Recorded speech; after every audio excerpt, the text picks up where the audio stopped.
Welcome, everyone, to episode 40 of Rev'd Up for Sunday from St. Mark's Episcopal Church. We are the clergy, and I am Elizabeth Garnsey. I'm Peter Walsh. I'm Justin Crisp. And we explore the gospel for every Sunday coming up. And today we're on to Easter 5 in Year C, and our text is pretty familiar. It's like deja vu all over again. We just had this one in Lent, and now we revisit the same text in Easter through this new lens, new light.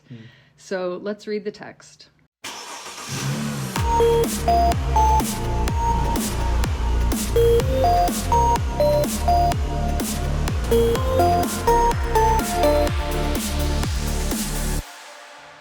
John 13, verses 31 to 35. At the Last Supper, when Judas had gone out, Jesus said, "Now the Son of Man has been glorified, and God has been glorified in him.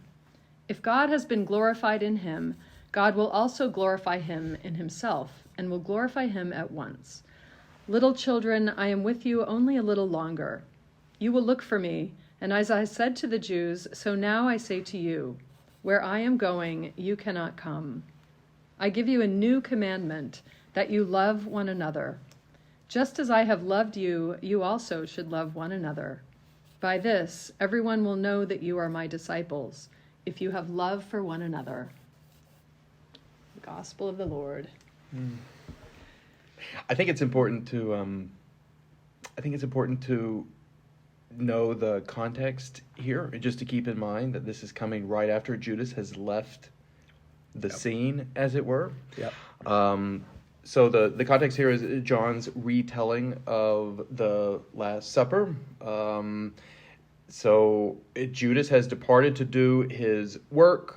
Judas departs here at the beginning of our lesson for this Sunday, after Jesus has announced to the 12 that one of the 12 is going to betray him, after Jesus has fed Judas by dipping the bread in the cup and giving it to Judas and so on. So also at the Last Supper in the Gospel of John, we get the washing of feet and the command to do likewise. And the Last Supper scene in John actually begins with Jesus reflecting on the fact that he knows that his hour has come. The hour being really important in John. His time has come. The time has come for him to be glorified and to depart from his friends. And what's Jesus' reaction to this knowledge, to this intuitive realization that his hour has come? The text says, having loved his own who were in the world, he loved them to the end. That's chapter 13, verse 1. So it's just at the very beginning of the chapter from which this lesson is taken. And this is Jesus loving his own who were in the world and loving them to the end. So Judas has just left. And what does Jesus do here? Well, first, what does he not do? He doesn't launch into a big, resentful jeremiad about how his friends are faithless and treacherous and so on. He doesn't send them on some kind of great passive-aggressive guilt trip. Like, oh, well, you guys are all about to abandon me and all this kind of stuff. He's got no resentment. He has no anger. He instead tells them, he reiterates that, well, his time has come, right? If God has been glorified in the Son of Man, God will also glorify him in himself and will glorify him at once. I think this is a reference to the ultimate glorification of Jesus in the Gospel of John, which is his death on the cross. And then he addresses his disciples in an incredibly intimate way. He calls them little children. Little children, I am with you only a little longer, and so on. And then he gives them the new commandment that they should love one another as he has loved them. And lots to say about that. But I think the first thing here is that Judas has just left the scene. Jesus knows what's happening, knows that it's his hour, and he continues to love here. He continues to love his own who are in the world and to love them to the end. He doesn't launch into resentment, right? He keeps giving to his disciples. He's got his eyes focused on the mission given him by the one he calls Father, and he has his heart focused on those whom his Father has given him, who are with him in the room, and also have just departed from the room, right? Judas having just departed. That's what I think is helpful to me, because otherwise you get this in Easter and just kind of dropped in, and I'm like, Well, the reading from Acts was really great, right? We get Peter with the cosmic picnic blanket in the reading from Acts and the epistle reading for this week. I'm like, gosh, couldn't this lectionary podcast be about the epistle instead of the gospel this week? But when you see the gospel in that larger context, it really is quite extraordinary. Mm-hmm. It's quite extraordinary that this is Jesus' reaction, both to his hour coming and also to the betrayal of Judas, which he knows is right around the corner. That was very helpful, and yes to all that you say about that, and I know you have more to add here. I just, as we work our way through this, and so Judas leaves, and now we can begin kind of thing, and this is his, as you mentioned, his final discourse. This is basically his bedside gathering of his family here. I mean, there is the cross in John where he says, "Mother, woman, this is your son, and son, this is your mother." But this is his deathbed, essentially, conversation with his people, and that's where you get the little childrenness. And as we move into this question, imagine if we only had John's gospel. I mean, I was thinking when I read this, how much we're influenced. I would say that it's likely that we might communally agree that Mark's gospels had a bigger impact than any of the other gospels, since Mark is 1/4 of the gospels and is embedded in Luke and in Matthew. But if we only had this, we have some different language, right? We have same story, different language, right? And this whole question of glorified, which is not language, it's embedded in the other gospels. He certainly has love for his followers, his people. I call you friends. We hear it in another place. And where I'm going, you can't come. That's going to be played out later, where Peter says, "I'll follow you anywhere," and he's like, "No, you won't." And then we get the new commandment. I know we're going to dig deeper into that. But I think the interesting question on that is the new commandment is in response to Jesus' departure. Right, so what are you supposed to do when he goes? You're supposed to love one another as I have loved you, and that's the thing that keeps Jesus alive in the community. Is there Jesus' love keeps Jesus alive in the community? That's at least in the context of the gospel here, and I actually believe in the context of the living church now today. Yeah, I was interested in this phrase Jesus says, and as I said to the Jews, so now I say to you, where I'm going, you cannot come. There are at least two references to that in John earlier in chapter 7 and 8, where Jesus is talking to Judean authorities and saying, they completely misunderstand him, and they say, you'll look for me, but you won't find me. Where I'm going, you cannot come. It's just these very words. And it's almost like the author of John is trying to express to the community that they're no more prepared than the people who misunderstood him in his lifetime. We can't just climb on board until we really undergo the death and resurrection, the laying down of our lives to take on the life of Christ. So, in this process, the path is love. You can follow me on the slow road of loving one another, and you'll come along in due course, as I bring you to me. And Jesus, one of the professors at General Seminary, who was one of my friend's professors, Mary Haddad, Mary quotes her saying, "Jesus went ahead of us, not instead of us."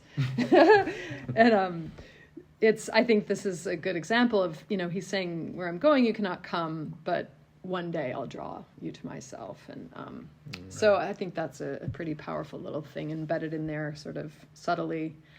And then this idea of glory, doxa in the Greek, I've read an interesting thought about that this word, here it is repeated in three sentences 5 times. Yeah. And there's some sense of it that could be interpreted as reputation.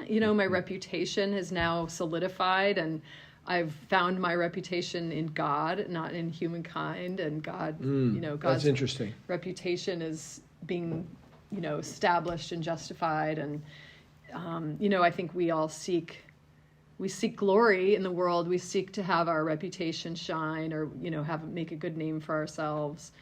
And in what do we root that? In what do we establish our own reputation, and what are we willing to do in order to gain the type of reputation we want, the glory we want? So I thought that was pretty illuminating as a way of reading what glorified means.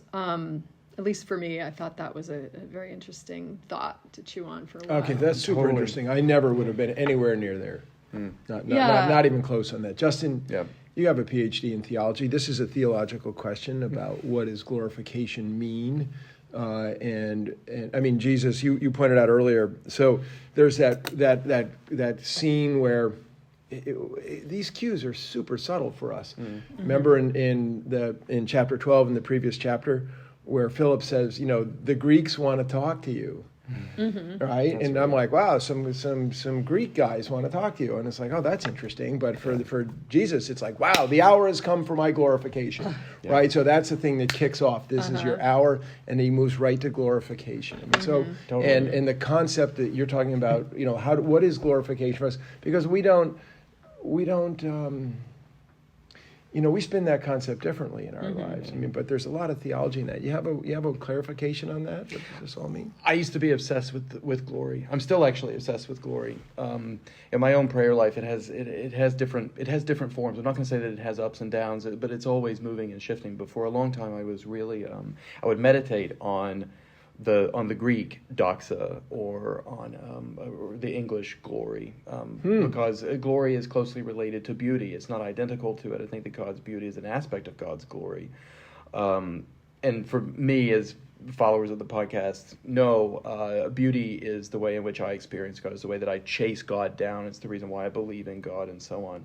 And so glory is very important to me personally and spiritually. And so I was really obsessed with it for a while. And I'm totally with you on reputation being a great translation of doxa. I think another translation that I've heard is actually put pedal to the reputational metal and called it celebrity. And so that God's doxa is God's celebrity.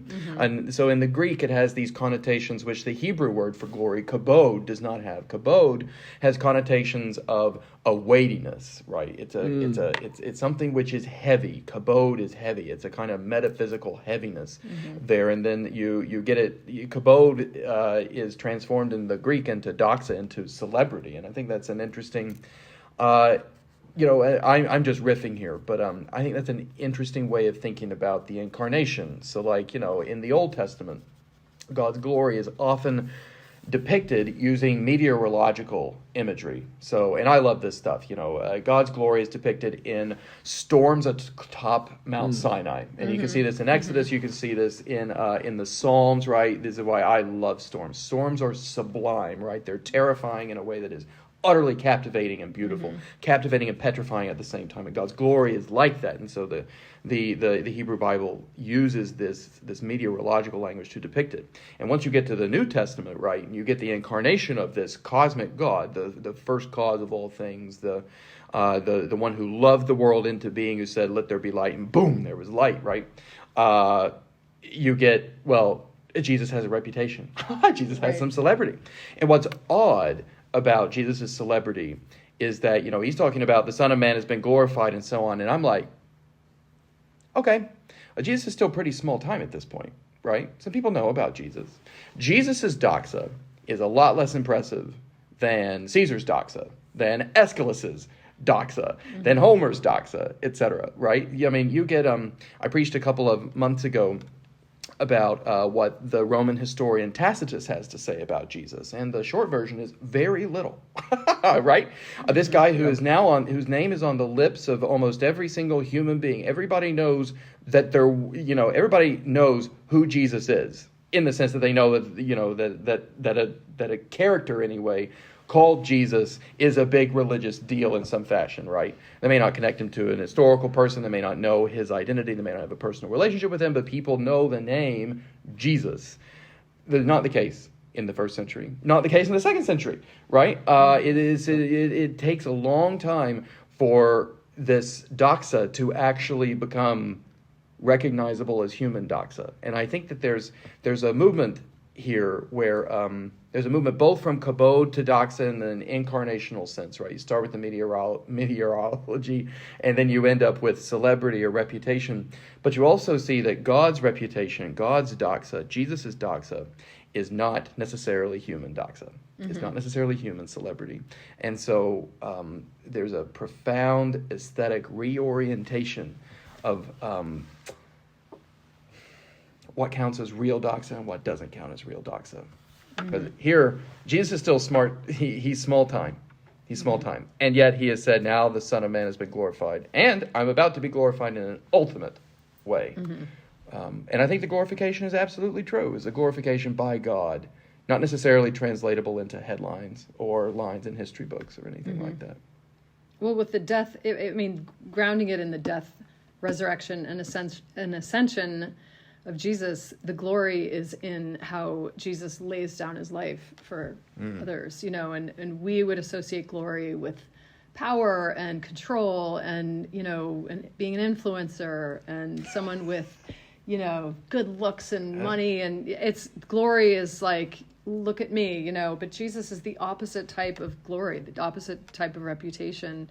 And Judas, as he's gone out, and Jesus says, now the Son of Man has been glorified. It's the beginning of the hour that governs the whole theology of this gospel, which centers on who Jesus is and what his identification is and who people think he is.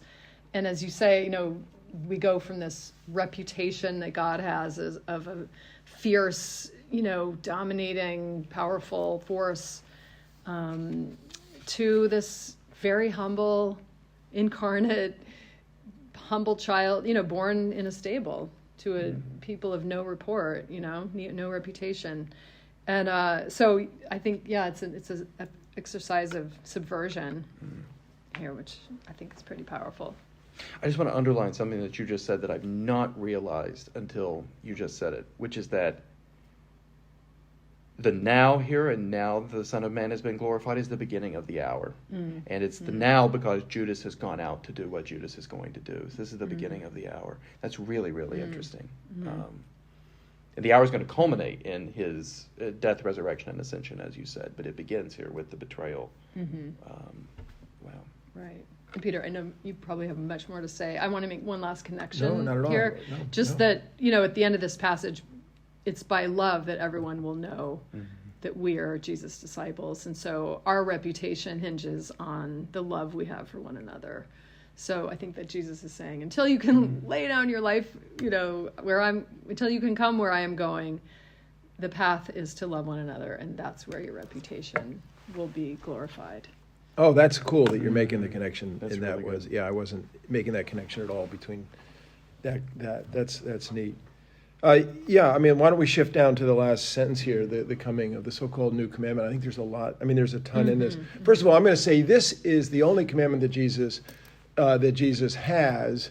And if you Pew Research polled Christians across the world, 2.1 Christians, how many of them can tell you Jesus' only commandment? I bet you it's a pretty small number. What is the new commandment? I think so this is the greatest pronouncement that gets no airtime. Jesus' greatest pronouncement that gets no airtime. And then you get into the question of, okay, so what's happening here? What's new about what Jesus has to say, right? Because it's not like the Hebrew Scriptures don't have a lot about covenantal relationship and love. And in the Synoptic Gospels, we've got Jesus' so-called summary of the law, where he, love of God and love of neighbor make their way in it.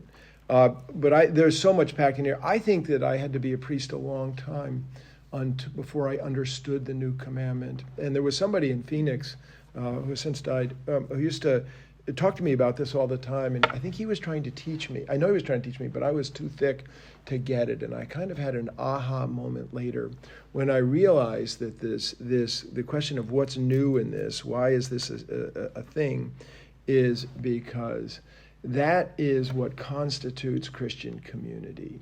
If the new covenant, we talk about the New Testament, the new covenant, the thing about the new covenant is the new commandment. These two things go together. And I never took the two things and put them together until I started to live in community and experience communities as Jesus loving and realized, this is Jesus' community. How do I know? Because they love one another and they try to seek love one another as Jesus has loved us, which of course is different than the Hebrew understanding of this.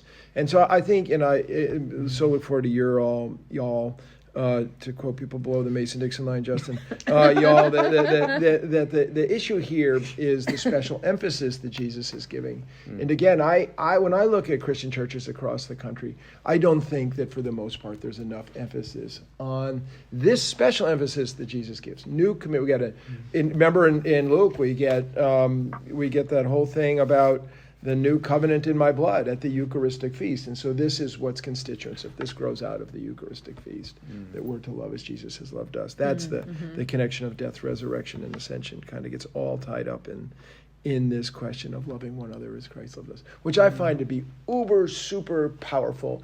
And for people like us whose our ordination vow has to say we are to make community, what are priests supposed to do? They're supposed to make communities of Jesus' love. They're supposed to make new commandment communities. That's what your job is.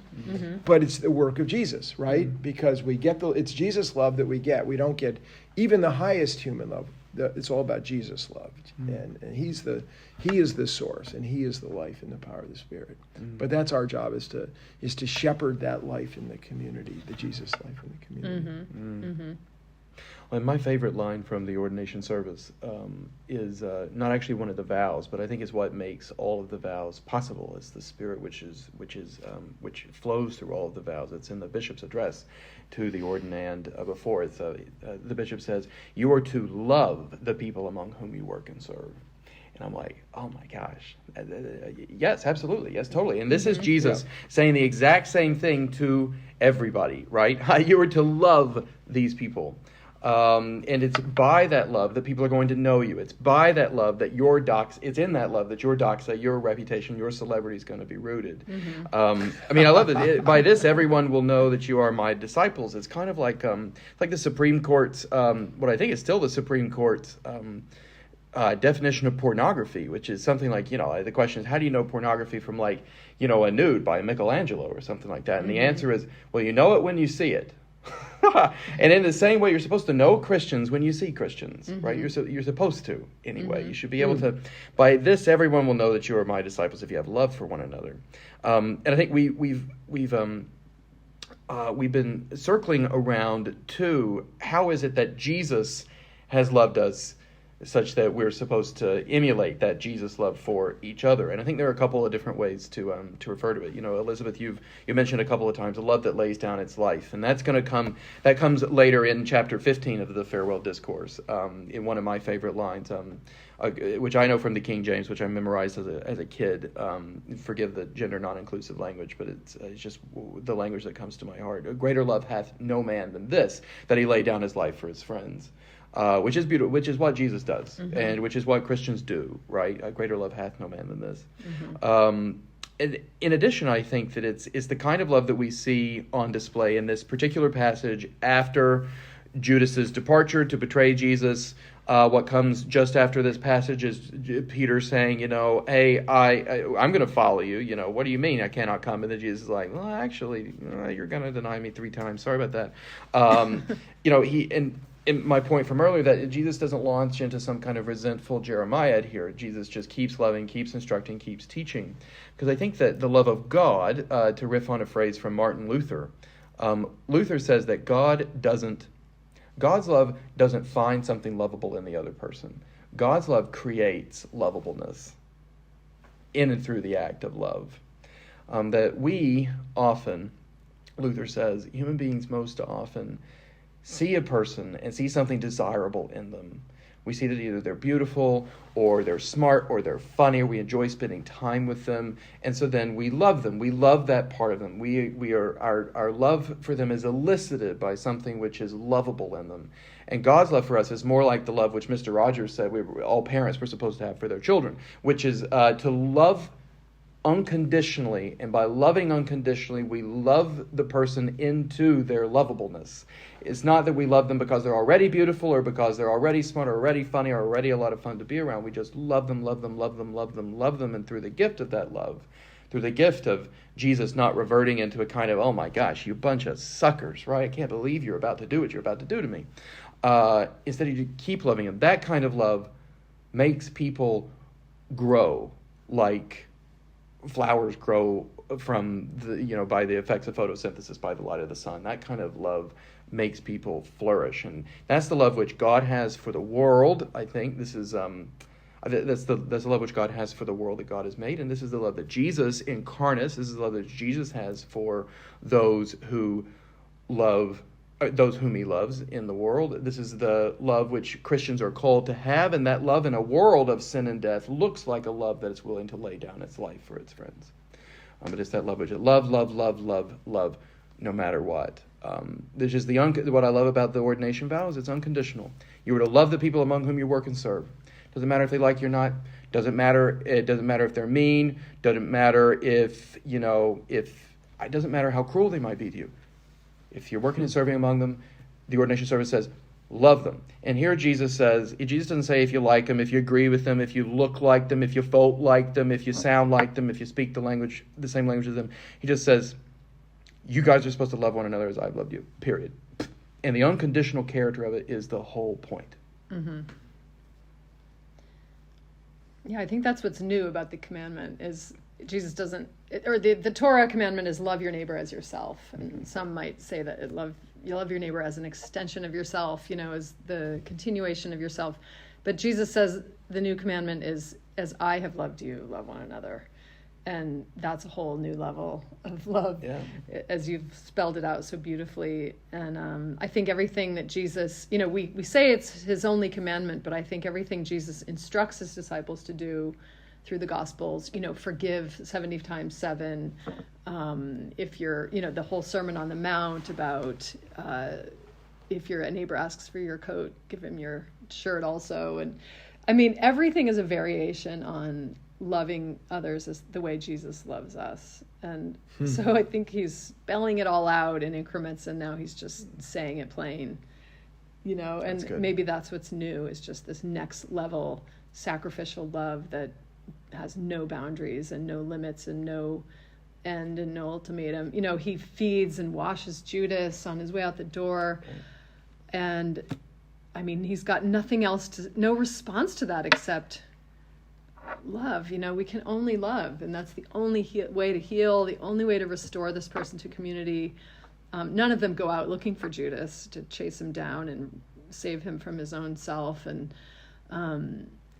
but you have to think that in the end Jesus does find Judas and bring him back, in the next life. But I think that must be what's new about the commandment, to my mind. I like that. I like that too. I like that too. I think that we've talked in the past about, let me just restate that. I've talked in the past about how I think it's all about love, and it ain't about anything else. And that what is glorification? I never looked at it the way you brought it up, or I hadn't looked at it in that way in many years. This is when you hear people at the lectern after someone has died and they're talking about their lives. They only talk about love, right? Mm-hmm. They don't. No one cares that you were senior vice president, as I like to say.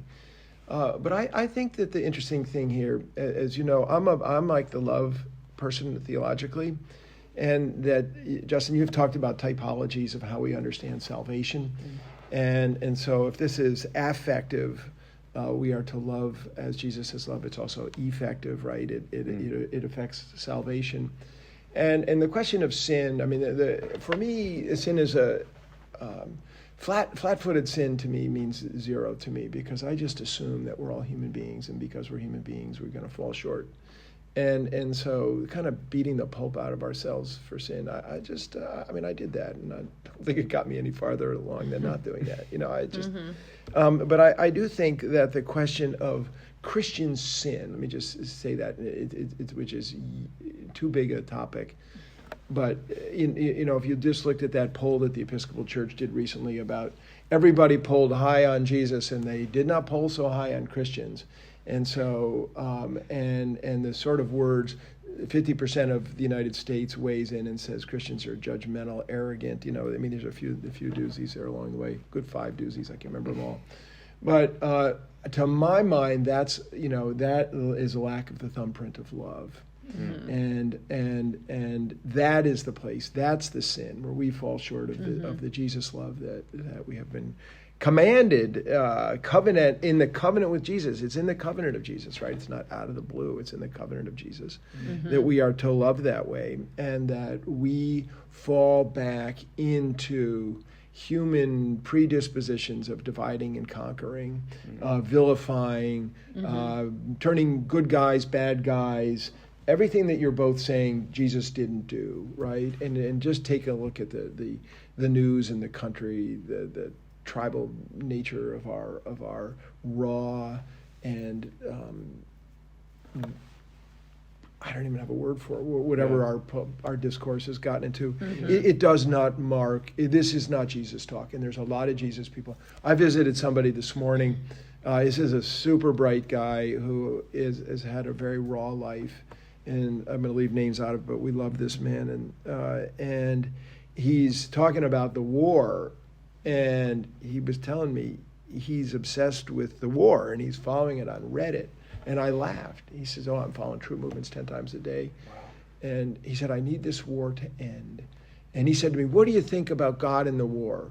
That really bugs me. And he gets up to go get a cup of coffee. I'm like, thank God he went to get a cup of coffee. and then he comes back and he says, the worst part of it, these are Christians. These are Christians. And I said to him, well, being a Christian ain't no great shakes. A lot of Christians are doing terrifyingly terrible things in the world. I would say the best we have it is people who are Jesus followers and are really giving it a go with Jesus, really, really trying to do this sort of thing. And I think when we stray from this sort of Jesus, the rawness and the beauty, the divine beauty of Jesus, then we're on the way. When we fall back into human heartedness and we use Jesus to clobber our neighbor, not love our neighbor, then that's sin. Right. Then we're off the trail. Right. It's We're a off the betrayal. trail. It's a betrayal. Yeah. It's off the trail.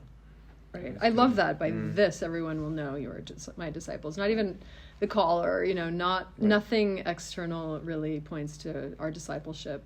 It's really only if we love. Well, that's as you know. I mean, that's my great. I know pride is the seventh deadly sin, and I got a lot of them. I've been dead 7 times, Only many 7. times. Only 7, right? Only 7. That would be a good podcast. We take on the 7 deadly sins. Oh my gosh. But anyway. I am proud of our congregation as a New Commandment community, a community of love, and I think that's the attractive thing about our congregation. It's not any one thing; it's the community that people seek to love one another as He loved us. And to my mind, that's the thing. It never occurred to me that in New Canaan, Connecticut, there would be a congregation like this. Never. And so I'm converted to our Lord by our people. Completely. Me too. They're the ones preaching the gospel by their loving actions between and among one another. Absolutely. That's a good last word. Do you have another Yes, it last is. word? Better last word? I don't have a better last word. No, by exactly this, we've known that we're His disciples, that the people we serve among that we love are His disciples, that they love one another. Yeah, It's beautiful. You're beautiful people. Thanks for joining us. Please rate, subscribe, share this podcast everywhere that you watch or listen. And we'll see you on Sunday. See you next time.